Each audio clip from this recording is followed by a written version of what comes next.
Salam, hormatly izleyijiler. Şu gün 2023 ýylyň 6 awgust hepderiňiň çarşamba güni.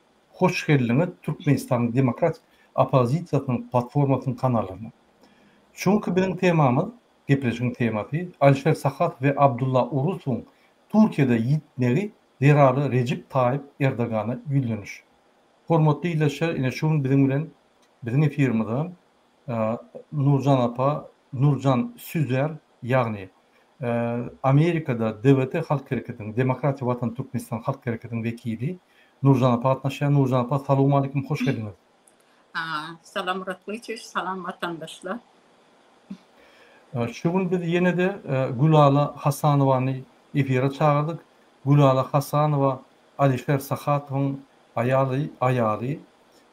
Yine Gulala Hasanova şu günler, şu 24'den başlap her gün migrasiya guluguna barýar.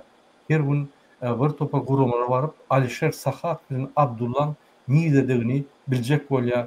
Onuň çağajyklary, onuň dogurganlaşy, özi giýje goýy gaýry edip ağlap kösenýän bir watandaşymy.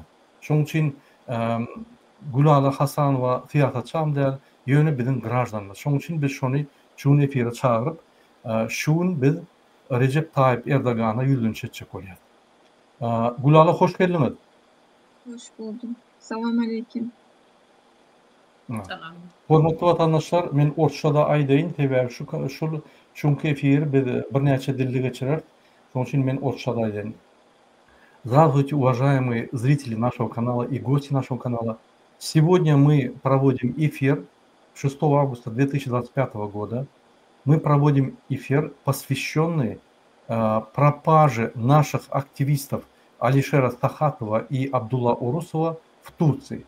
Как вы знаете, мы вам напоминаем, 24 июля утром в Турции они были выпущены из депортационного лагеря. После того, как их выпустили, через несколько часов они пропали. То есть, где они находятся по сегодняшний день, ни адвокаты, ни семья, ни их друзья, никто не знает.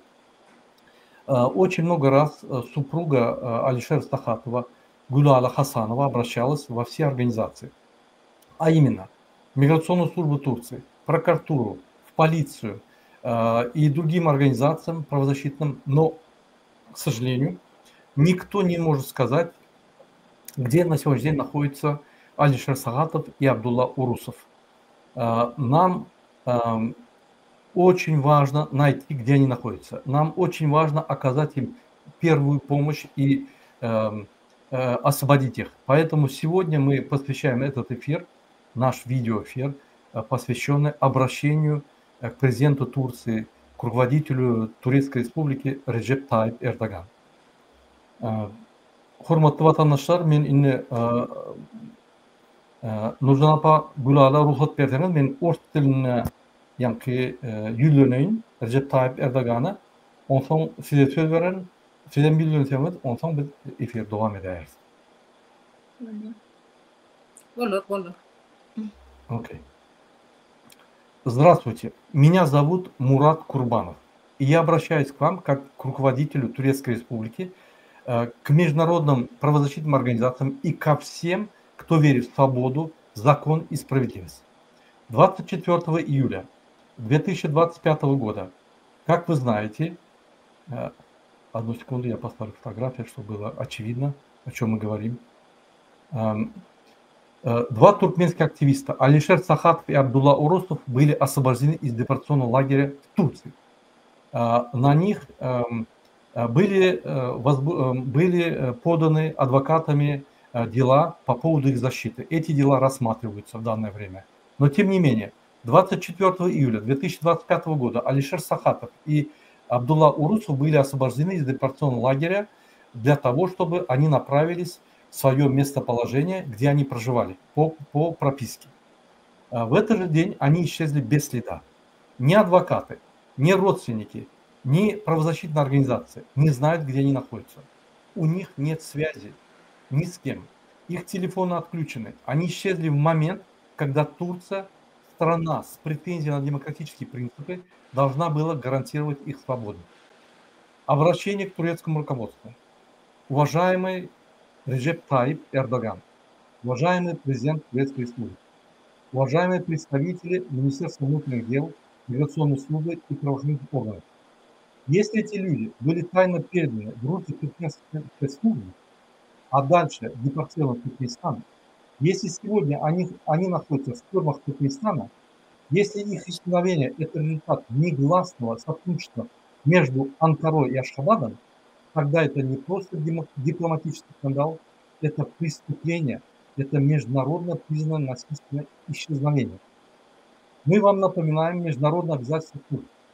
Турция подписала и обязалась соблюдать Конвенцию ООН против пыток, Международный пакт о гражданских и политических правах, Конвенцию по защите прав человека и основных свобод, Европейская конвенция. И, наконец, Международную конвенцию о защите тех лиц от насильственных исчезновений, Convention for the Protection of all persons from enforced disappearance. Согласно этим нормам, экстрадиция человека в страну, где ему угрожают пытки, тюрьма и исчезновение, абсолютно запрещена. Это называется рефуламент. И это нарушение международного права, даже если оно совершается без протокола через тайные каналы. Что в данном случае происходит? Это уже не первый случай, когда туркменские активисты, бежавшие от диктатуры, исчезают на территории Турции. Некоторые из них затем оказываются в Туркменистане, избитые, осужденные, сломленные, пропавшие. Если это происходит с молчаливого согласия турецких властей, то Турция превращается в участника репрессий режима Бердымухамедова. Это не защита границ, это похищение людей на территории демократической страны. Мы призываем, я обращаюсь к турецкому правительству, расскажите, где находится Алишер Сахатов и Абдулла Урусов, обратитесь к их семьям, обратитесь к обществу, докажите, что Турция не участвует в грязной охоте за диссидентами, за активистами. Мы призываем международные организации, международное сообщество, международной реакции.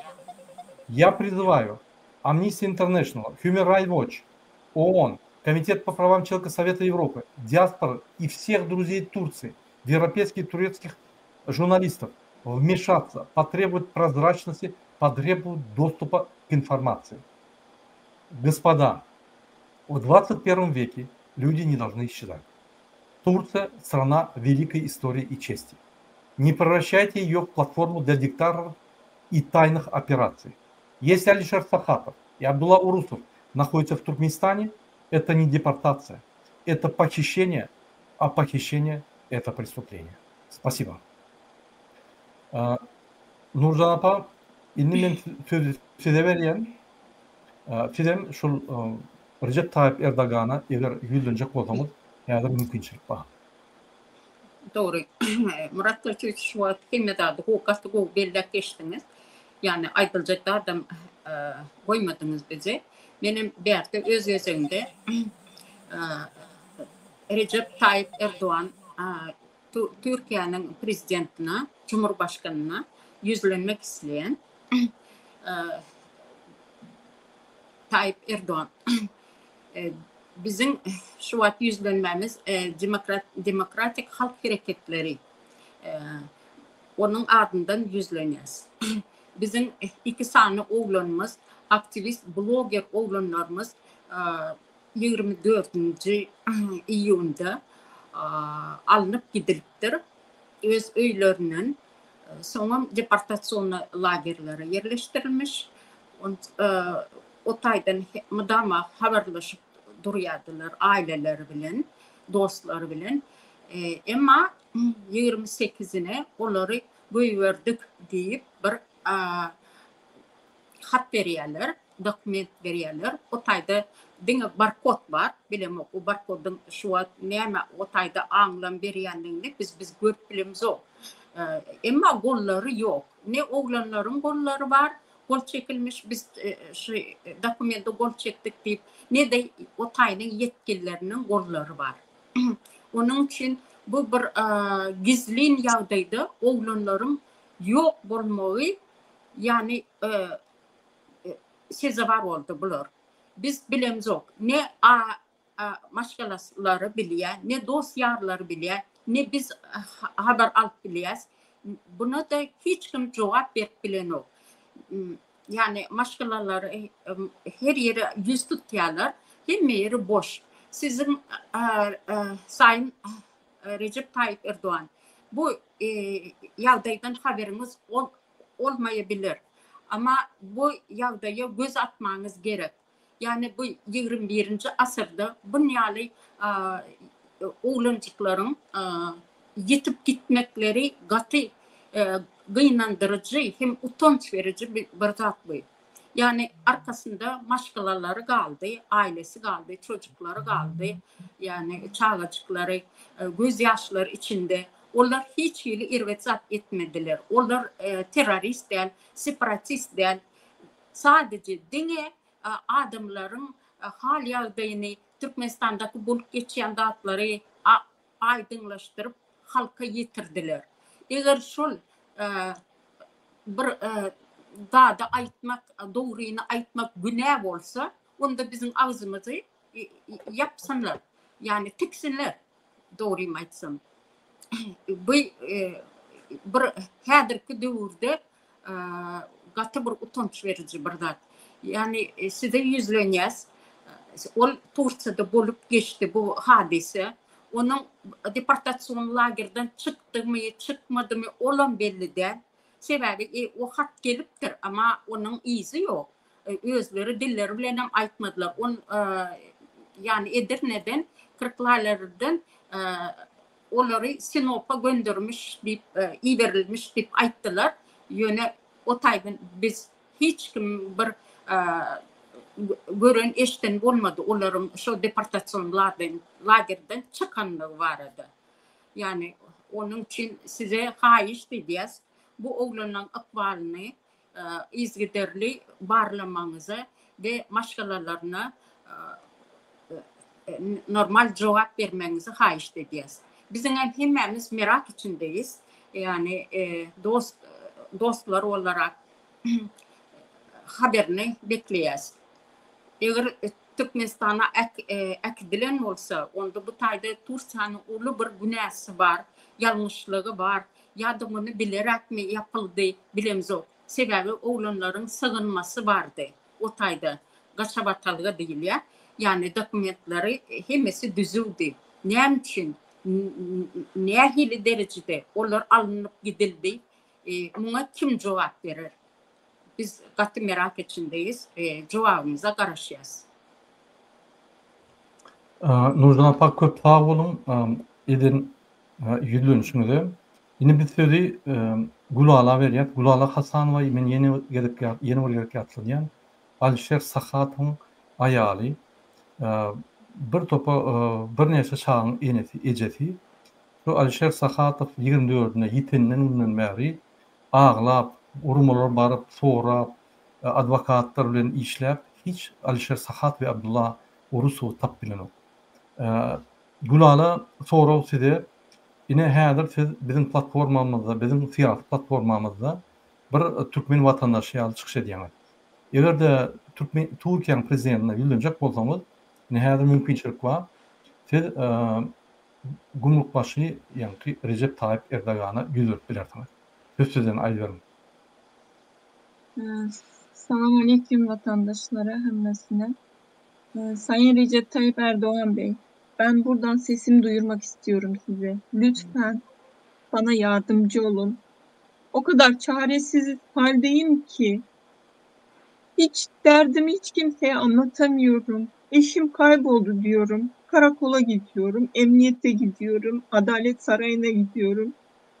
Ama hiçbir sonuç alamıyorum. Avukatlar gidiyor Edirne geri gönderme merkezine. Evrak bile vermiyorlar.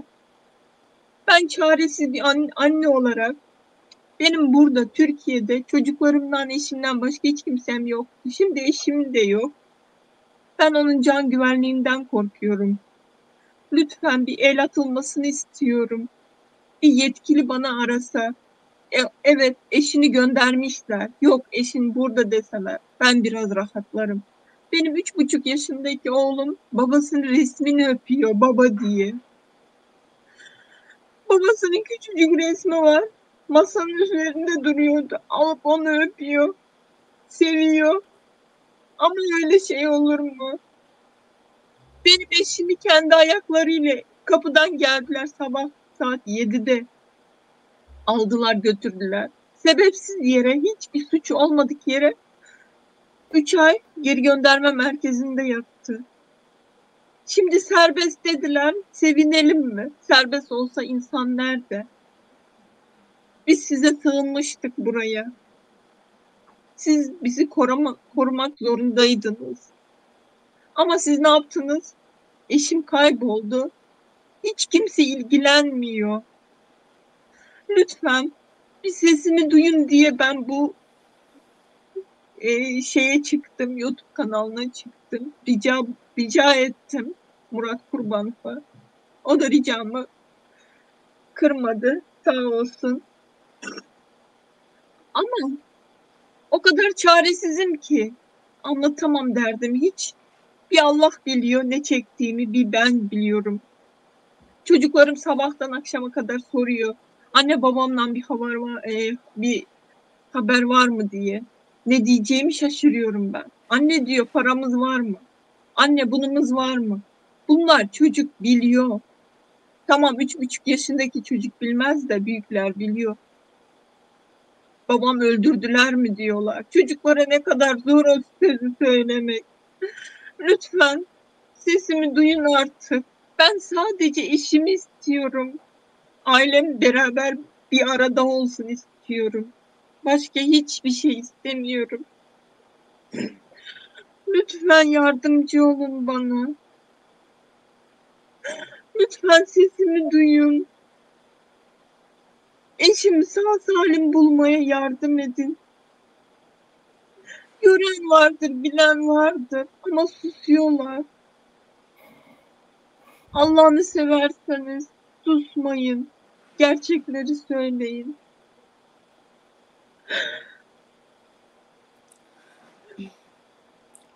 Doğru. Her enenin çağlarının hakikatları bilmeli. Hükman bilmeli. Büyüdüp boşlukta koyup onları yani her gün ölenen bir gece ölenin yani doğrudur deyip hasar ediliyor. Ama bunlar bilmeli. Nerede? Hani değil mi? Ölüs var mı? Ne derecede bunlar? Yani bu enenin nalaşını görsen yani yürek ağrıyor. Bu çağlarına daha hiç dayanamıyorum. Yani bu bir günahdır. Eğer de oğlanların Ali Şehsahatov'un ya da Abdullah Orusov'un bir ervet etmiş olan olsa ya da bir ervetlik teröristik ya işler ya separatist işler edilen olsa ona cezalarını verin deyip bizim özümüz hatta aydırdık. Yani bu çağların hiç bir günahları yok. Günahları yok. Yani Türkmenistan'ı özünüz biliyorsunuz. Otay'ın yağdayını. Otay'da bir diktatör oturup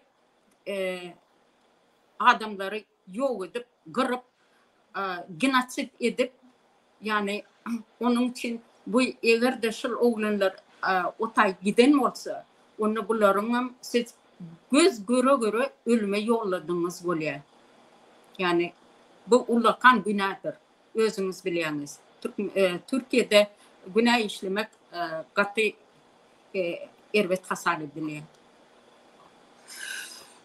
Ne mi diyeceğim ben bilmiyorum.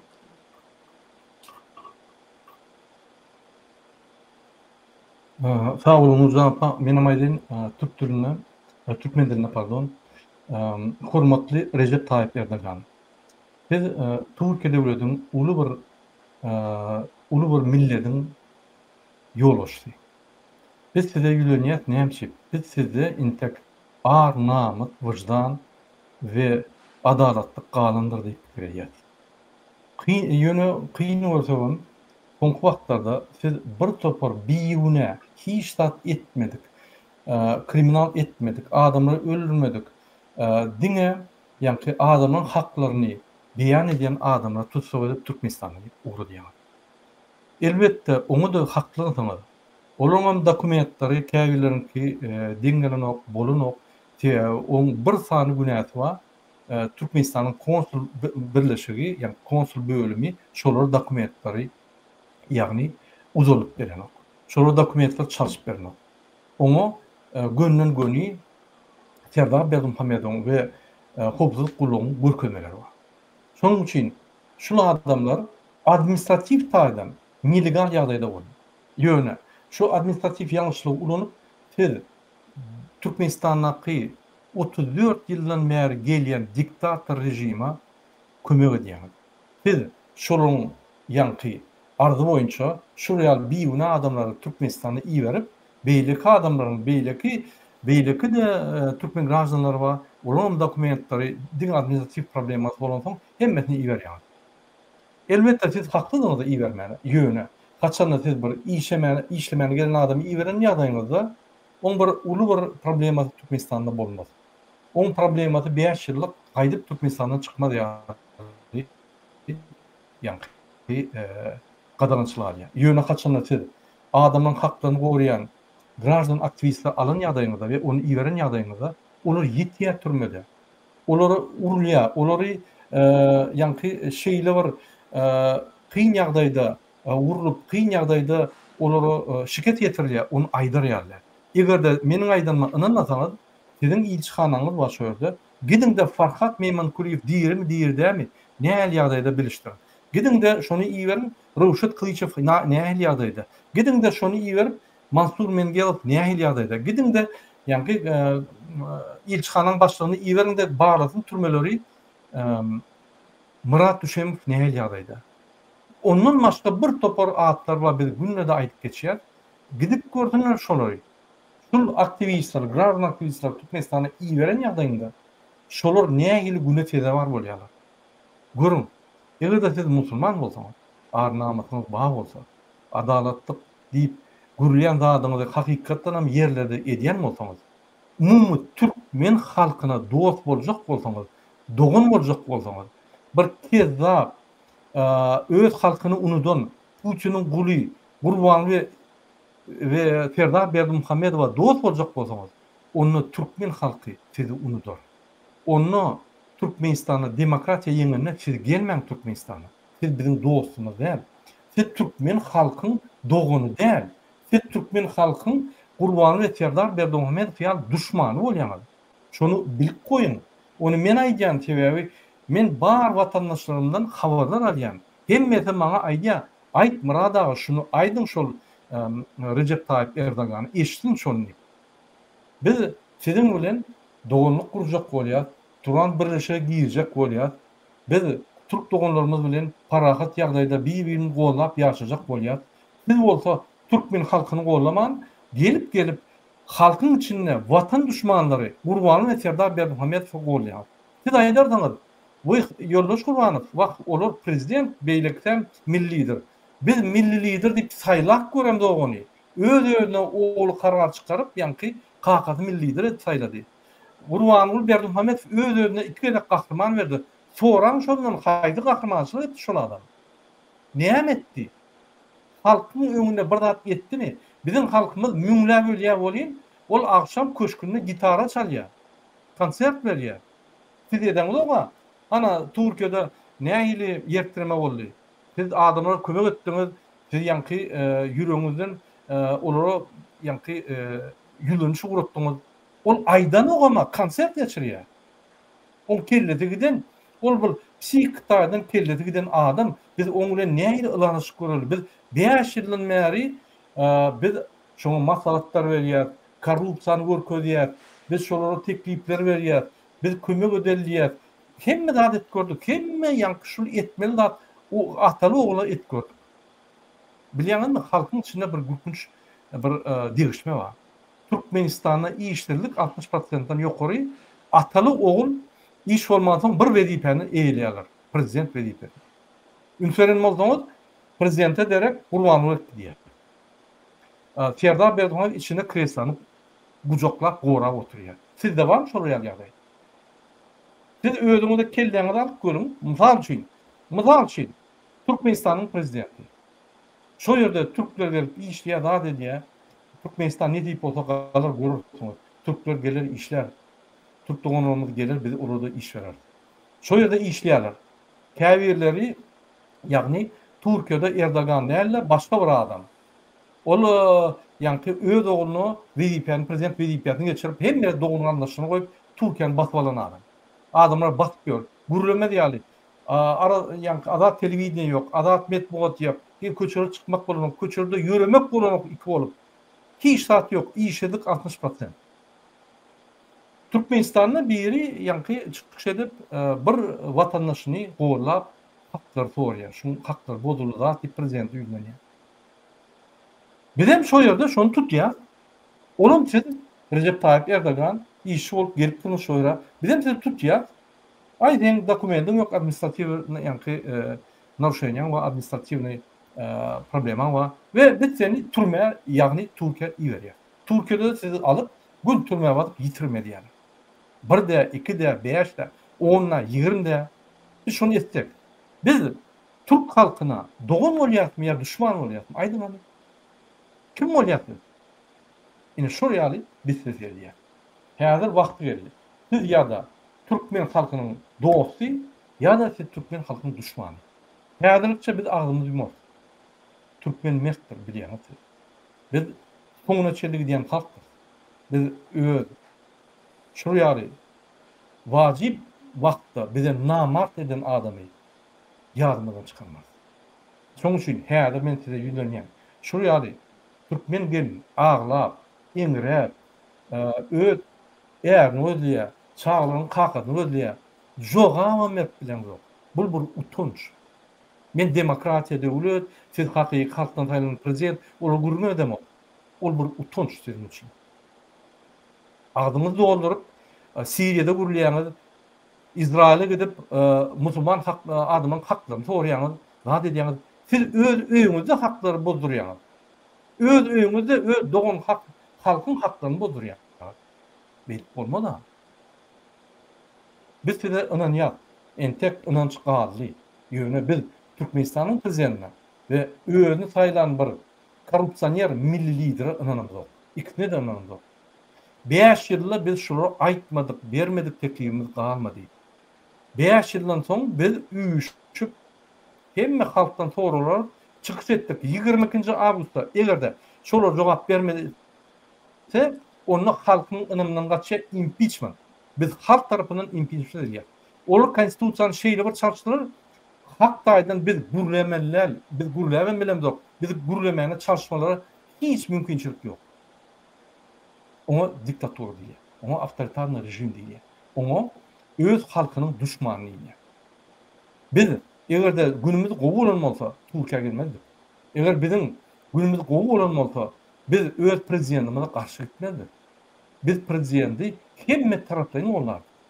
Egerde prezident halka bir gedek şu öz ömrüni ataly ogul Gurbanly Serdar Berdimuhamedov 2007-nji ýyldan bäri bir ädim eden bolsa, halka bir gedek bir kömek eden bolsa, bir ýerlerde biz dururduk şoň arkasynda. Biz olar prezident diýip hatap edemdik, ynandan gaçdylar olar. Türkmenistanyna men size videony häzir görkezmäýin.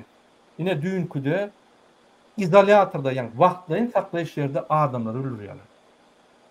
Urup öldürýärler. Gorkan oklarım. Türkmenistan'ın Livat hekiminin başları Günay'a şu soru yani çözmek için bana plança pul getirin. Bana niye gittiniz? Yani men korrupsiyoner niye gittiniz? Şunu gidin. Prezident aydan ona gidin. Recep Tayyip Erdogan'dan bize tapağı yok. Deyip aydiyalar. Yüzümüz aydiyalar. Türkiye'de var mı şunu yani? Yok. Siz öyle devletiniz göre Türkmen devleti çenemem. O başka devlet, o yerde korrupsiya. O yerde adam hakları düğünden yok. Biz bir ulu haklara mitlemiz yok. Düşünüp koyun şunu. İki tane adam görüyorlar, gelip bir yerde doğum ediliyor. Bir yallaklap, daha dedi. Olur bu torun yallaklar. Biz utanıyor şunun prezident olyanlar. Ol bir halkın iyi kova adamlar değil. Biz kıynanıyor şuna. Onunla sizin günahınız yok. Yöne şolur. Sizin yanında var, size doğum edilip, yallaklap, kellerini sipalap, sizin avraýyňyz ýok ýaly. Ýa-ni şonu. Turan ýygyna bolany iýler, Turan ýygyna gelse, Gurbanly Berdimuhamedov gelip şurada biz Nobel premiýasyny ýanky Recep Tayyip Erdogan'a bermeli. Ol ýallaklyk diýilýär. Türkmen diline ol yallaklık değil ya. Şu zatları siz dinleseniz demek, şuraya yallaklara dillerini yipalap siz kucaklayamız. Mert olun, Türkmen halkı kıyın yağdaydı. Biz yanıp dururuz. Biz közden kalırız. Şu biz kalılmesek bizim iyi zat nesilini karar. Yöne biz dünyada Türkmenin kimliğini aydarız. Kesini çıkarıp mıtal bilen düşündürürüz. Biz öz diktatörümüzü özünü tutup, guluğundan tutup cenayda çeker. Şoň üçin ol Murat Gurbanov Fransaň razvedkasy, Murat Gurbanov Rossiýanyň nimeti şpiony, Murat Gurbanov Ýaponiýanyň şpiony, ýene bir topar zatlar aýdyp özüňizi küçüşdirmeň.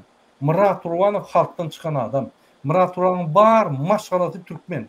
Murat Gurbanov bar maşgalalyň ata-babaty mazarlarda ýatyr Türkmenistan. Men Fransada ýaşadymam, men watanym üçin ölmäge taýýan. Sizem şeýle etmedi. Şoň üçin bizim bir vatandaşymyz, sizin döwletiňizde kötünse, bizim ýüregimizde pyçak urduňyz bolýar. Men size ýene öwret bilýän, hormatly Recep Tayyip Erdogan. Türkmen halky kötünýär. Sizem adalatly prezident, wyjdanly, namusly prezident şoň kömek. Häzir siz kömek edilmeseňiz, bizim gowunlarymyzda bize sizden kömek berýär. Ağır günlerimizde bizim bilen bolmasaňyz, o günlerde biz ağır günlerde bize kömek edenleri bilen özümüz, gowunlarymyz geçirer. Nurcan apa ruhsat berseň men Fransuzçada aýdaýyn. Fransuzçada ýüzlenjek.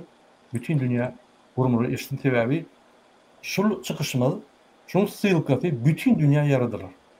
Ýewropada döwlet başkanlary, Ýewropada daşary işler ministrleri, Türkmenistanyň hem ilçhanalarına, Türkiýe, Parijdaky Türkiýe hem ýaýradylar. Hemmeler biler, şu men aýdan da adamy, men Fransuzça ýadan da adamy we ýürüýte şol wideony, ýagny şolara düşündirilýän ýürüýte tekst bolar, ingliz diline biz düşündirer. Hemme zatlar, ýa kaýdan zatlar. Men Fransuzça daýdan ýüzlenen bütün dünya halkara gurumlaryna. Bonjour, je m'appelle Murat Gurbanov.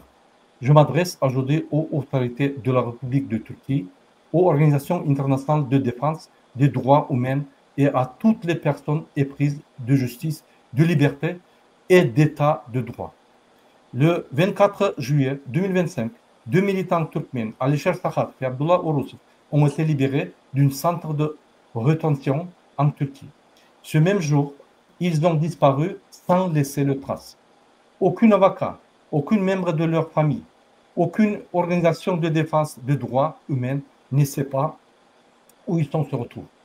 Ils sont injoignables. Leurs téléphones sont coupés. Ils ont disparu alors qu'ils étaient censés retrouver leur liberté sur le sol d'un pays démocratique. Message aux autorités turques. Monsieur le Président de la République de Turquie, Mesdames, Messieurs, les représentants du ministère de l'Intérieur et des forces de sécurité. Si ces personnes ont été secrètement remises au service turkmène, si elles se trouvent aujourd'hui emprisonnées au Turkménistan, si leur disparition résultait d'une coopération non déclarée entre Ankara et Ashgabat, alors nous sommes face à un crime. Il ne s'agit plus d'un simple manquement administratif, c'est une disparition forcée. Les engagements internationaux de la Turquie. La Turquie a signé et s'engagé à respecter les conventions suivantes. La Convention des Nations Unies contre la torture, 1984. La Pacte international relatif aux droits civils et politiques, ONU. La Convention européenne des droits de l'homme, CEDH. La Convention internationale pour la protection de toutes les personnes contre la disparition forcée. Selon ces instruments, toute expulsion, extradition et transfert d'un individu vers un pays où il risque de la torture ou la détention arbitraire est strictement interdite. Cette pratique est appelée refoulement et elle est considérée comme une violation grave du droit international. Ce que nous voyons aujourd'hui, ce n'est pas la première fois que les dissidents turkmènes disparaissent sur le sol turc. Plusieurs ont ensuite été localisés dans leur géolocalisation du Turkménistan, battus, jugés, torturés. Si cela se fait avec la connaissance ou la complicité de autorités turques, alors la Turquie devient corresponsable de crimes transnationaux. Ce n'est pas de la sécurité nationale, c'est de l'enlèvement. Notre appel, nous demandons au gouvernement turc où sont Alisher Sakat et Abdullah Urus. Répondez à leurs familles, répondez à la société civile. Prouvez que la Turquie ne participe pas à la répression d'un régime autoritaire. Appelle la communauté internationale. Nous appelons Amnesty International, Human Rights Watch, les Nations Unies, les Conseils de l'Europe, les journalistes de l'Europe, les Amériques, à se mobiliser, à exiger des réponses, à protéger ceux qui sont menacés de disparaître dans l'ombre. Les êtres humains ne devront pas disparaître en silence au XXIe siècle. La Turquie est une grande nation, respectée dans le monde entier. Mais si elle se rend complice de ces actes, elle trahit ses propres valeurs. Si Alisher et Abdullah se trouvent aujourd'hui au Turkménistan, ce n'est pas une expulsion, c'est un enlèvement. Et l'enlèvement est un crime. Merci beaucoup. Nurjan'a men sözü size veren. Sizden Cem'le adınız olsa Cem'den, ondan Gulağ'la Cem'ler şunun önünde efir tutar. Haydi.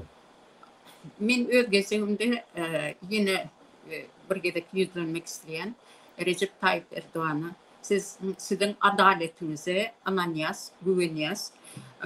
Yani bu mesela bu işe el atacağını da ananyas. Onun için biz garaşyas bu neticeleri oğlanlarımızın sağ salim öylerine gelmeyini umut ediyoruz. Size ulu inancımız var. Yakın zamanlarda bu meseleyi çözersiniz diye umut ediyoruz ve haiş ediyoruz. Sağ olun Nurcan Apá. Gülağlar sizden aytacaklarınız olsa aydı bilersiniz. Ondan bir efiri yapmak bilmez. Benim açıkladığım Simyan bir arada bolsun. Alişer'i, Abdullah'ın neredeliğini açsınlar toçuna. Nurcan Apa'nın haydi işte. Bir gezek ölün. Her gün ölüyü oturanlar. Buradan seslenmek istiyorum ki öyle bir büyük günah işliyorsunuz. Bir aileyi babasından ayırdınız. Haber de vermiyorsunuz. Allah büyük, bunu görüyor. İnşallah yakın zamanda bulunur. Allah'tan tek dileğim o. Benim de sesimi duyarlar buradan. Bir yetkili arar, söyler diye umidim var. Oldu burada. Sağ olun. İnşallah oğlanlarımız İnşallah biz umid ediyoruz. Ahir veli Türk'ün yolbaşları, Türk devletinin yolbaşları, Türkmen halkına düşman değerler deyip biz umid ediyoruz. Çünkü bunu Türkmen halkı köseniyor. Dine Türkiye'de değil, Rusya'da, kâvil Avrupa devletlerine, yöne Avrupa devletlerine oraya deportasyon yok. Ilaytada aktivistleri. Türkmen devleti kötünün için şuraya aktivistler, gраждан aktivistler bizim kahramanlarımız çıkıyor.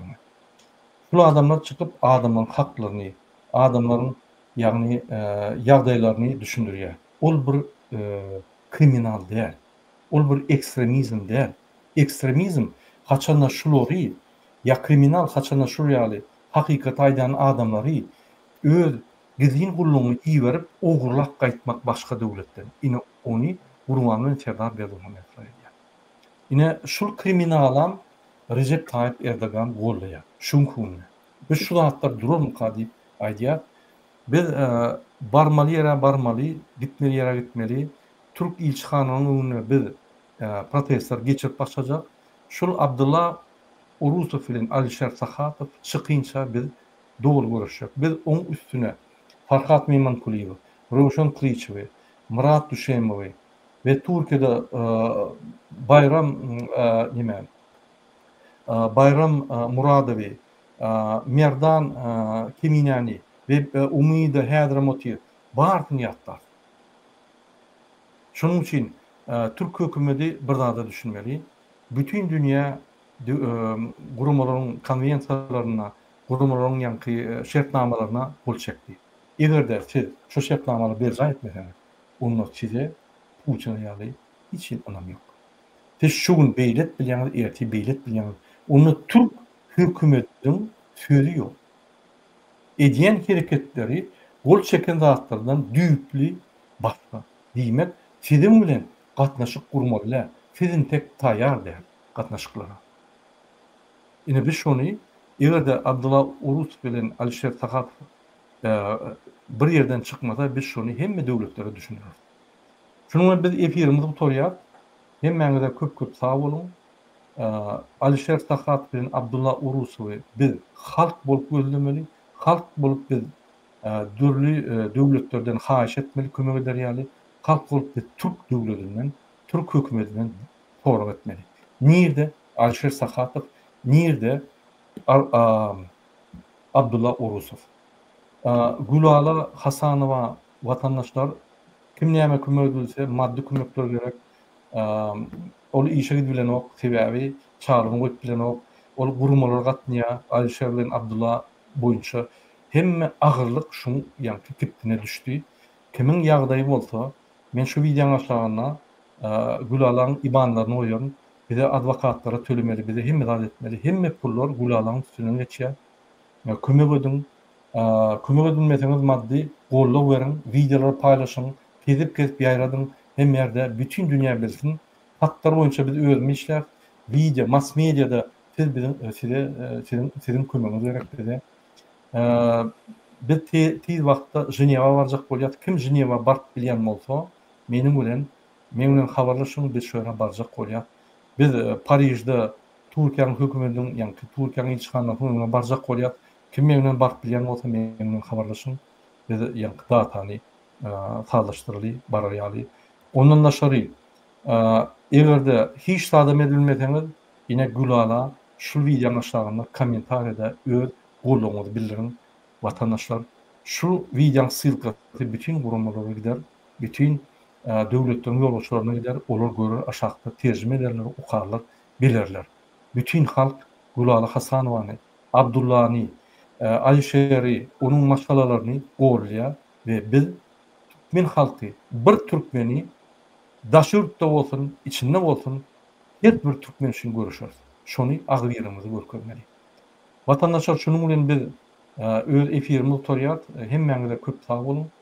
Bizi dinleýän üçin, bize teklip berýän üçin, bizi tanqid edýän üçin Türkmen halky agyr günde, agyr problemada birleşip bütün dünýä görkezmeli. Biz kimdeniz? Bizim ata-babamyz, bizim aňrymyz güýçli adamlar. Biz gowşok bolmaly.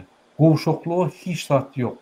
Biz öz haklarymyzy, öz adalatlarymyzy talap edip gowrap durmaly. Biz garaşdyrlygymyzy, adalatlarymyzy gowrap durmasak elimizden alyp gidýärler. Gurbany weterler, tezap berdim hamydyr. Onu hoş sağ olun, inlik gepleşiklere çelli. Hoş sağ olun. Kaçtı. Hoş sağ olun.